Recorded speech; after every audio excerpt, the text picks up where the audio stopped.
Mais faites-le taire!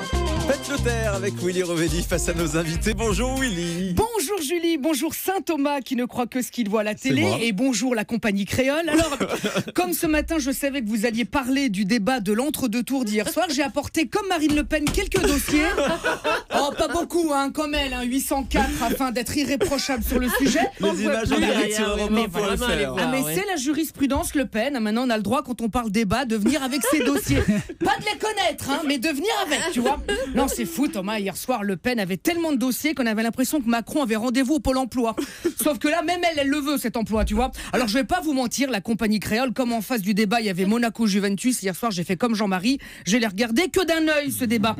Dis donc, qu'est-ce qui s'est fait engueuler le Macron? Il avait laissé la Brigitte à la maison en se disant je vais être tranquille, et Vlatipa quand pendant 2 heures, il a l'impression de se faire engueuler par sa mère. Ouh là là, l'autre elle aime pas les musulmans, mais elle a jamais autant pratiqué la circoncision verbale tellement qu'elle l'a coupée. Bon, sinon à part ça, moi contrairement à vous, je trouve que dans la forme, le débat d'hier soir n'avait rien à voir avec ceux des fois précédentes. C'était très nouveau. La preuve, hier soir, c'était la première fois qu'il y avait un journaliste de TF1 qui avait un nom imprononçable. J'ai cherché dans mes dossiers, c'était jamais arrivé avant. Quant à la journaliste de France 2, Nathalie Saint-Cric, on a senti à plein de moments qu'elle en aurait eu bien besoin de son cric. Habituellement, ça sert à changer une roue de secours. On a bien vu qu'elle avait besoin de secours, tellement qu'elle était à la peine, la pauvre. Le temps de parole des 2 candidats était parfaitement respecté, 1 heure chacun. Et le temps de parole des 2 journalistes aussi, 1 minute chacun. Les journalistes parlaient pas et quand ils parlaient, les candidats ne les écoutaient pas. C'était très original. Écoute, c'est simple, ils étaient tellement silencieux qu'à un moment, j'ai cru que c'était 2 téléspectateurs qui avaient gagné un jeu concours. Vous rêvez d'assister au débat de l'entre-deux tours? Envoyez chiant au 8-12-12. En voyant leur tête, c'était la première fois que je n'enviais pas des gagnants, mais après vérification dans mes dossiers, non, c'était des journalistes.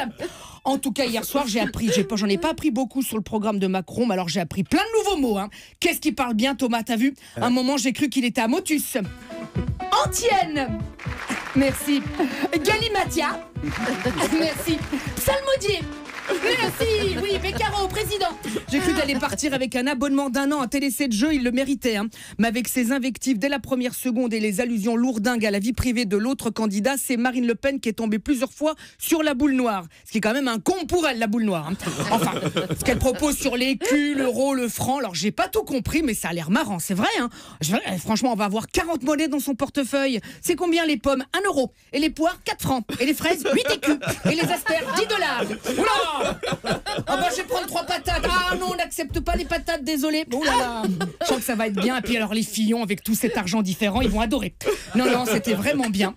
Franchement, si on est fan de combat de coq hier soir, c'était bien. Si on est inquiet pour la France depuis hier soir, on l'est encore plus. Après tout, dans le mot débat, il y a bas. Et hier soir, on y était souvent. Je sais, j'ai vérifié dans mes dossiers. À demain. Merci beaucoup.